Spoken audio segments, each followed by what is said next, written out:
Flat Stanley by Jeff Brown. Pictures by Scott Nash.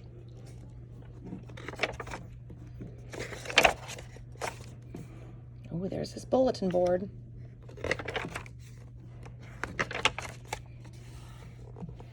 "Hey, come and look," Arthur Lambchop called from the bedroom he shared with his brother Stanley. Mr. and Mrs. Lambchop cared greatly for politeness and correct speech. "Hay is for horses, Arthur, not people," said Mrs. Lambchop. "But look," said Arthur, pointing. There's the concerned parents. Across Stanley's bed lay the enormous bulletin board. It had fallen on Stanley during the night. Mr. and Mrs. Lambchop hurried to lift it from the bed, but Stanley wasn't hurt. "What's going on here?" he said cheerfully, sitting up. "Heavens!" cried Mrs. Lambchop. "Gosh!" said Arthur. "Stanley's flat." "As a pancake," said Mr. Lambchop. "Darndest thing I'd ever seen." Mrs. Lambchop sighed and said, "Oh, let's all have breakfast, then we'll hear what Dr. Dan has to say."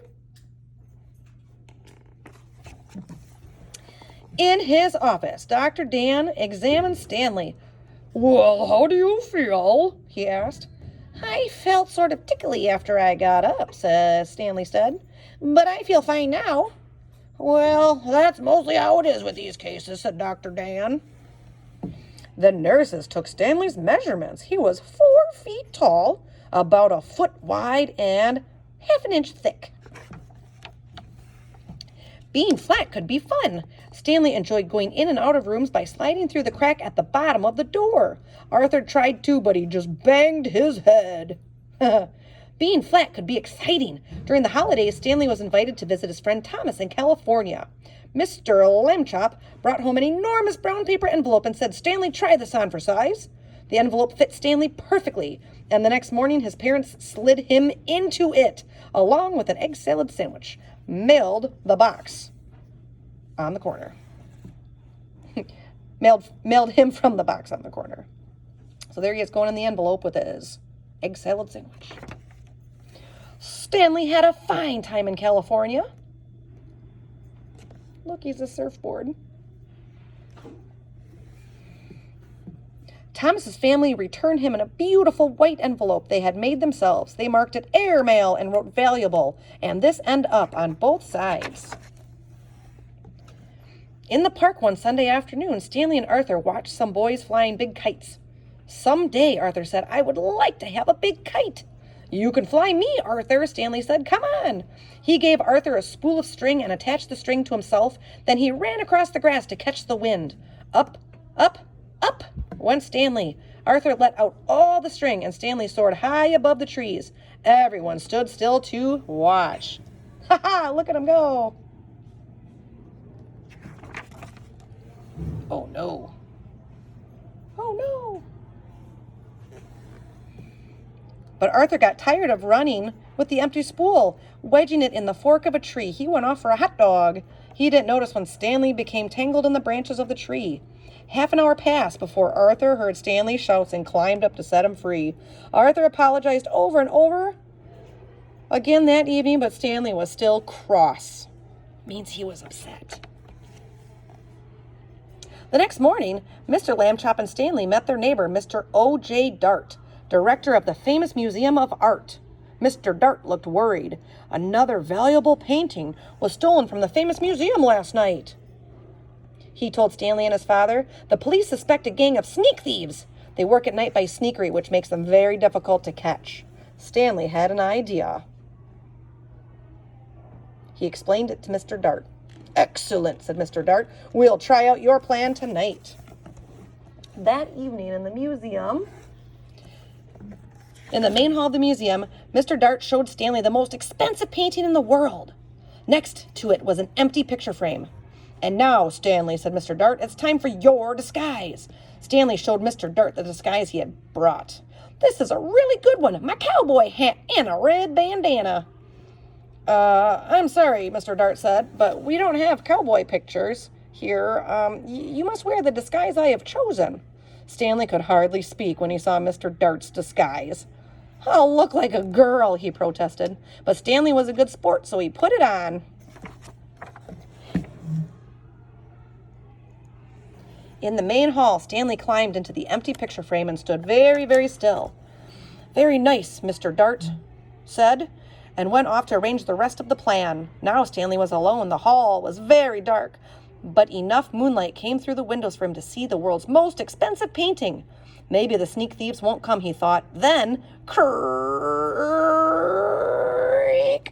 A glow of yellow light shone suddenly in the center of the hall.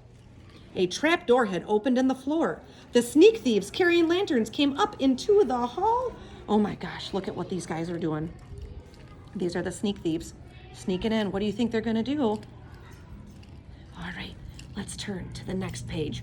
Who's ready? Raise your hand if you're ready. Okay, I'm ready. Here we go. Here's our next page. The thieves. Oh, there's the thieves. Oh, they do look sneaky. Oh, sorry about my phone. Okay, the thieves took the world's most expensive painting off the wall. Oh, my Lord. Let me set this back up. Sorry about that. Look at him back there. The thieves took the world's most expensive painting off the wall. "This is it," Max said. The first thief, whose name was Luther. "In all of this great city, there's no one to suspect us." Then Luther saw Stanley in the picture frame. "Oh, I thought sheep girls were supposed to smile," Max said. "This one looks scared." Stanley managed a tiny smile. "She is smiling, sort of," Max said. "And what a pretty little thing she is, too." That made Stanley furious. In his loudest voice, he shouted, "Police! Mr. Dart! The sneak thieves are here!" "Max," Luther whispered, "I think I heard the sheep girl yell."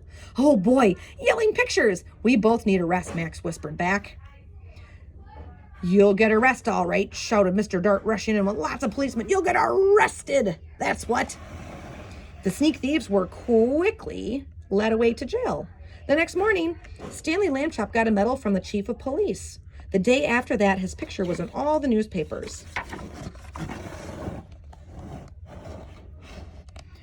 For a while, Stanley was famous. People would point him out and whisper, "Over there, Agnes, Stanley Lambchop, the one who caught the museum robbers," and things like that.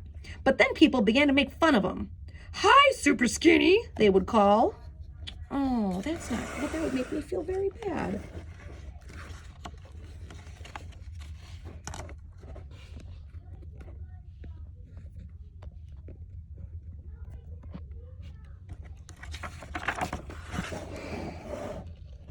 One night, Arthur woke to the sound of Stanley crying.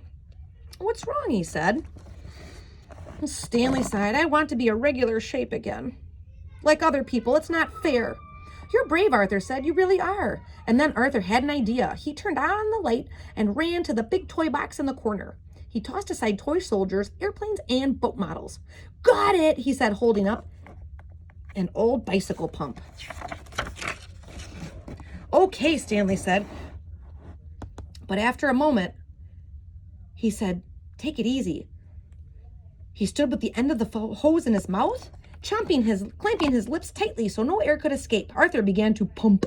"If it hurts or anything, wiggle your hand," he said. Stanley's top half began to swell. Stanley got bigger and bigger. His pajama buttons burst right off. Pop, pop, pop. Soon he was all round again, except for his right foot. He shook the foot twice and it swelled to match the other one. There stood Stanley Lambchop as if he had never been flat at all. "Oh, thank you, Arthur," Stanley said. "Thank you very much." Mr. and Mrs. Lambchop came in to see what the boys were up to so late at night. "George," Mrs. Lambchop said, "Stanley's round again." "I'm the one who did it," Arthur said. "I blew him up." Mrs. Lambchop made hot chocolate to celebrate, and several toasts were drunk to Arthur for his cleverness. When the little party was over, Mr. and Mrs. Lambchop tucked the brothers back into bed and turned out the light. "Good night," they said. "Good night," said Stanley and Arthur. Very soon, all the Lambchops were asleep. And here's his bulletin board, full of lots of pictures. So here's what I'm wondering, boys and girls. Did we like the book, Flat Stanley? I think this is maybe one of my very favorite books on the planet. It's very creative, and I love how he was flat and he mailed himself in an envelope to wherever he wanted to go. Now here's what I would like to know from you. What if you made a picture of yourself out of cutout paper wearing your favorite outfit and your favorite smile, and we put you in an envelope, your paper you, not you, but your paper you. And what if we mailed you someplace? Maybe we mailed you to your grandma's house, or your aunt or your uncle, or your mom or dad took your flat person. So instead of being a Flat Stanley, see, Flat Stanley, you'd be a Flat Easton, or a Flat Duke, or a Flat Stephen, or a Flat Bob. And we'd mail the Flat Easton someplace cool. And that person would take a picture of Easton in that cool place. Maybe it's at a new place, someplace in Mexico, or someplace in Canada, or maybe at a lake, or maybe at somebody's workplace with a machine. So let's talk about making your own flat cutout person that we can mail someplace. Okay? I hope you enjoyed the book. Flat Stanley.